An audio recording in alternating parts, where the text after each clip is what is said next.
तमाम मेरे दोस्तों को और मेरी आवाज़ जहाँ तक पहुँच रही है मेरा सलाम अर्ज हो। तो आज मैं आपसे जो बात करने जा रहा हूँ उसमें ये देखना है कि आजकल की जो सियासत है, ये सियासी लीडर है, उनमें से कुछ लोग वो आवाम को राज़ी करने के लिए इस किस्म की बेहुदा गुफ्तगू भी करते हैं। आपने देखा होगा और मैं आपको सुनाऊंगा अभी। तो कभी किसी ज़माने में हम सुना करते थे, भांड हुआ करते थे, भांड और बहरूपिये। वो भांड शादी और ब्याह के प्रोग्रामों में हमने देखा कि वो अपने घर की बातें करते रहे, आवाम को हंसाते थे ताकि लोग पैसे दे दें। वो अपने ही एक दूसरे साथी पर जो उनके सामने खड़ा होता था उसकी जानबूझकर तजलील करके ऐसी बातें करते थे कि आवाम खुश हो और रुपया 2 रुपये 4 रुपये हमें दे दो। और यही सिस्टम इमरान खान ने अपने जलसों में शुरू कर रखा है। वो लोगों के नाम बिगाड़ कर, लोगों पर गंदी गंदी आवाज़ें कस कर, सिर्फ इसलिए कि उसके जो आगे बैठे हुए उसके उसी तरह के यानी लोग वो खुश होकर बहुत तालियां बजाते हैं। किसी का नाम बिगाड़ना इस्लाम में क्या जायज़ है? किसी की तज़हीक करना, ये कहाँ की इंसानियत, कहाँ की सियासत है? क्या आप मौलाना फजल रहमान का नाम डीजल डालें, वज़ीर आज़म पाकिस्तान शहबाज शरीफ को बूट पॉलिश का नाम डालें उसका? ये जो शहबाज गिल से हुआ, ये इसलिए नहीं हुआ कि उसने कहा क्या, जो उसने कहा उससे बहुत ज्यादा नवाज शरीफ, शहबाज तो खैर बूट पॉलिश करता रहता है, नवाज शरीफ,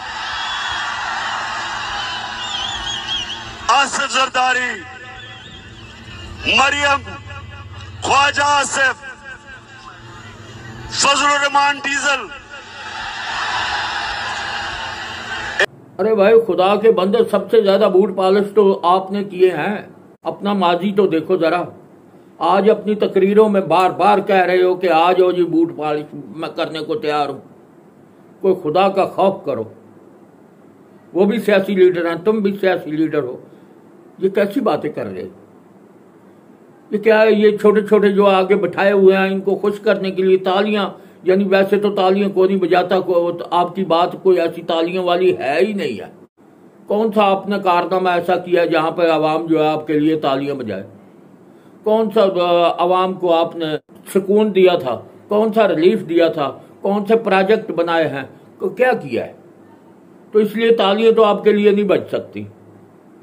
तो अब जो अकल के अंधे हैं वो जब देखते हैं कि तुम दूसरे का उल्टा नाम ले रहे हो, उसकी तज़हीक कर रहे हो, तो वो तालियां बजा देते हैं। ये जलसे में तालियां बजवाने के लिए सियासतदान को अपने कारनामे दिखाने होते हैं। तो कारनामे हैं कौन से? कौन सा कारनामा है जो बता के तालियां बजवाओगे आवाम की? कोई कारनामा नहीं, कुछ भी नहीं किया। आवाम को लूटा है। आपके दौर में महंगाई हुई है। वो जी कोरोना आ गया, कोरोना आ गया, मर जाओ मर जाओ मर जाओ मर जाओ। ठीक है जी। तो जबकि लाहौर में जो है वो 2-3 बिठाए हुए थे, वहां तो कोरोना नहीं आता था। करोड़ों रुपया, अरबों रुपया लूट लिया उन्होंने। तो छोड़ें इस बात को। आपने दिया तो कुछ भी नहीं है कौम को। हमें पता है कि आपने कुछ नहीं दिया। आपने बात करनी है इस वक्त, जो करनी बनती है वह शहबाज गिल की बनती है। उस पर सियासत कर लो जितनी करनी है। लेकिन ये कौन सी बात है? डीजल, बूट पॉलिश और पता नहीं कौन कौन से, बल्कि ख्वातीन भी आपसे नहीं बच सकती। आप ख्वातीन के भी उल्टे नाम लेते हैं। तो ये बहुत अफसोस की बात है। और जो आगे मजमा बैठा उसमें सारे बेवकूफ़ तो नहीं होते, कुछ बाशऊर लोग भी हैं। तो वो बाशऊर लोग ये नहीं समझते कि ये कौन सी सियासत कर रहे हैं। ये हमें तालियां बजवाने के लिए, खुश करने के लिए क्या कर रहे हैं? कोई अपना कारनामा दिखा रहे हैं, उल्टे नाम डाल रहे हैं। अरे बाबा क्या होगा उल्टे नाम डालने से उनके? कभी सोचा इस बात को? मेरी नाकस राय के मुताबिक सियासत करनी चाहिए। सियासत करो, आवाम को सुकून, आवाम को रिलीफ दिलवाओ, वो नहीं दिलवा सकते। फरा गोगी वाली कोठी जो है शुनीद है, जराए से पता चला कि वो कोठी खुल गई है। तो बात ये है कि वहाँ आपका काम यही है जो आप कर रहे हैं, आप आवाम के लिए नहीं आए थे। वो मिशन जब तक आप रहे आपने पूरा करने की कोशिश की है।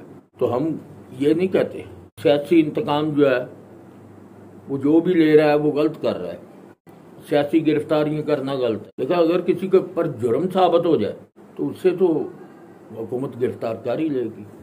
हुकूमत ने अपना निज़ाम तो चलाना होता है। आपके दौर में भी लोग गिरफ्तार हुए, ऐसे गिरफ्तार हुए कि वो जेलों में ही पड़े हैं। तो कहने का जो मकसद है वो और बहुत सी बातें हैं करने की। आवाम को हंसाने के लिए वो काम ना करें। वो भांड होते थे, एक ने चमड़े का वो पकड़ा हुआ था, वो बात करता था, वो ठा ठा दूसरा मारता था, आवाम हंसती थी और पैसे दे देती थी। ये नहीं होना चाहिए। अब जिम्मेदारी से सियासत करके को वो बात बताए, अपना कारनामा बता के हंसाएं इनको। ये जो आपके सामने बैठे होते हैं ना, अपने कारनामे बता के हंसाए, लोगों के नाम बिगाड़ कर ना हंसाए। दूसरे जो सुनने वाले देखने वाले होते हैं वो जब ये बात सुनते हैं आपकी तो उन्हें एलर्जी होती है। एक 60-65 साल का बंदा हो और ऐसी छोटी छोटी बातें वो कर रहा हो जो हम दूसरी चौथी में होती थे तो तब होती थी। तो किसी का उल्टा नाम डाल के खुश होना, किसी का नाम बिगाड़ के खुश होना, किसी की तजलील करके खुश होना, ये कोई बात नहीं है। वो अलबत्ता अपने कारनामे दिखाओ। तो इसके साथ आवाम की हमदर्दियाँ लेनी है ना, तो काम करके दिखाओ। जो काम आपने किए हैं अपने दौरे इक़्तिदार में वो आवाम को खुश करने के लिए काफ़ी है। तो आज की बात जो है इसी बात पे मैं इख्तिताम पजीर करता हूँ। यही है कि जब मैंने रात की इनकी तकरीर सुनी इमरान खान साहब की, तो इमरान खान साहब जो है वो तकरीर करते करते कह रहे हैं कि वो शहबाज शरीफ, ओ नहीं, वो शहबाज शरीफ तो बूट पॉलिश, पहले ही बूट पॉलिश करने वाला, ये इसमें तो इतनी बात ही नहीं है। वो मैं मौलाना फजल रहमान डीजल, आवाम आगे से तालियां मारती है, वेरी गुड। ये कौन सी बात है? ये कोई अच्छी बात नहीं है। ये दूसरों की गलतियां निकालना, दूसरों पर तनकीद वो लोग करते हैं जिनके अपने जेब में, अपने असासे में कोई चीज़ नहीं होती। वरना अपने असासे ही बताने के लिए, अगर आपके पास असासे हैं अपने, आप बता सकते हैं अपने कारनामे, तो आपको ज़रूरत नहीं पड़ेगी कि इस किस्म की बातें करके लोगों को हंसाया जाए। बल्कि लोग तालियां बजाएं इस बात पे, आप कहें मैंने फलां डैम बनाया था, लोग तालियां बजाएं, बड़ी बात है जी इमरान खान ने डैम बनाया था, मैंने महंगाई कम की थी, मैंने एटम बम को तहफ़्फ़ुज़ दिया था, मैंने फ़ौज को तहफ़्फ़ुज़ दिया था। लोग तालियां बजाएं, बड़ी बात है, कौमी इदारे को तहफ़्फ़ुज़ दे रहा है। लेकिन वो तालियां बजवाने वाला कारनामा तो है ही को नहीं आपके पास। मास हुआ इस चीज़ के कि आप लोगों की मुज़हिका खेज बातें करके अवाम को हंसा कर अपना शौक पूरा करते हैं कि मेरे जलसे में भी कोई हंसा है। तो लिहाजा मेरी नाक़स राय के मुताबिक ये है कि आप आवाम को, इन बच्चों को, ये जो आपके सामने बैठे हुए हैं, इन्हें वो सबक दें कि ये मुआशरे का एक अच्छे शहरी बने। यही काम ना हो कि महल्ले में भी आके ये लोगों के उल्टे नाम डाल करके, जो हमारा लीडर जो है वो उल्टे नाम डाल के फ़ख्र महसूस करता है, तो ये भी जो महल्ले में बैठे हैं किसी को जो भी कहना चाहें कहते रहें और लड़ाइयाँ झगड़े और फसाद शुरू हो जाए महलों में। तो लिहाजा अगर दोस्तों को वीलॉग पसंद आया हो तो चैनल को लाइक, सब्सक्राइब और शेयर करें। मुलाकात होगी जल्द अगले वीलॉग में। खुदा हाफ़िज़।